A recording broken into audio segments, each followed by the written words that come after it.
They didn't even glance at me when they said it. Go live in the streets, my father shouted, his voice bouncing off the thin wallpaper like a sentence passed down from a judge. My mother just folded her arms. You're a worthless failure, just as we feared. I remember standing there with my duffel bag, half packed with clothes that still smelled like the home they were throwing me out of. I didn't argue. I didn't beg. I just smiled. That made them angrier. They thought they'd broken me. They had no idea they'd just handed me the perfect stage. I hadn't always been the disappointment. I was the golden child once, scholarships, awards, a quiet kid who built things instead of breaking them.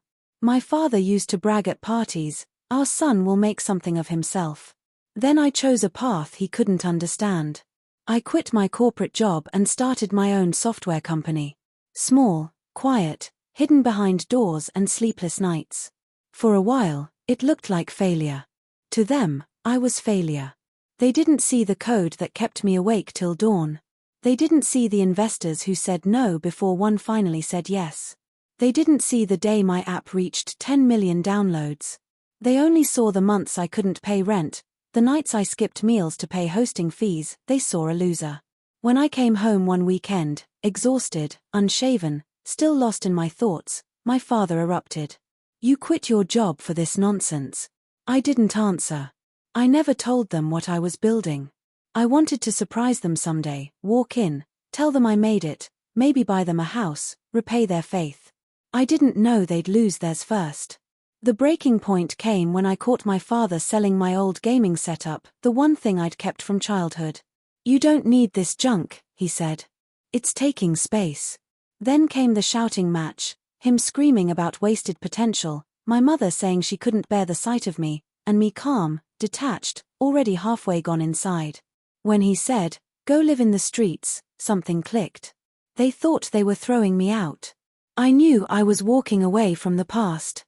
I didn't tell them that 3 weeks earlier, my startup had closed a $15 million acquisition deal.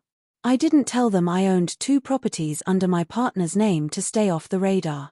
I didn't tell them I'd already donated half my earnings to fund a community shelter, the very kind of place they thought I'd end up in. No. Let them believe I was broke. Let them sit in that illusion. I left the house with my duffel bag, got into my Tesla parked 2 streets away, and drove off without looking back. For 3 weeks, I stayed silent. Not a single call. Not a text. But I wasn't idle. I bought the old grocery store where my father used to work part-time, the one that closed after mismanagement. Renovated it. Turned it into a co-working hub next to their neighborhood. And I made sure the grand opening was loud enough for the whole town to notice. The day before the opening, I sent invitations, not to them directly, but to everyone they knew. Old neighbors, my dad's co-workers, my mom's church group. The event poster had my company logo in gold. Below it, my name, founder and CEO. When the news spread, my aunt called first.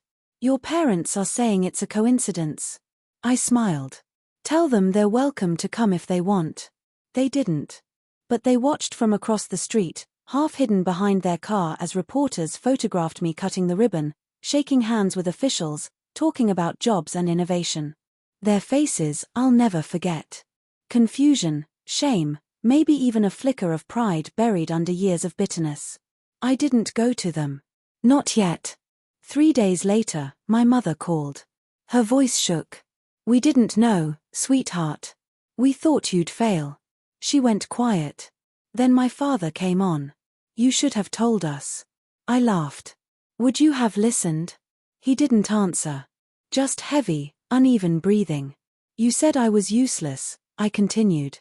You said I'd never make it. That was true, maybe. Maybe I needed to hear it. For a moment, I almost forgave you. Almost. Then he said, come home. We can talk. I looked around my office, glass walls, clean lines, my team laughing in the next room. Home? I already had one. I am home, I said softly, then hung up. A week later, my aunt sent a photo. My parents' house, with a for sale sign. They were moving to another town, unable to bear the whispers, the questions, the quiet embarrassment of realizing the son they disowned had become the most successful man in town. I didn't celebrate. I didn't gloat. I just sat in my office that night, watching the rain slide down the window, thinking how fast love can turn to pride, and pride to poison.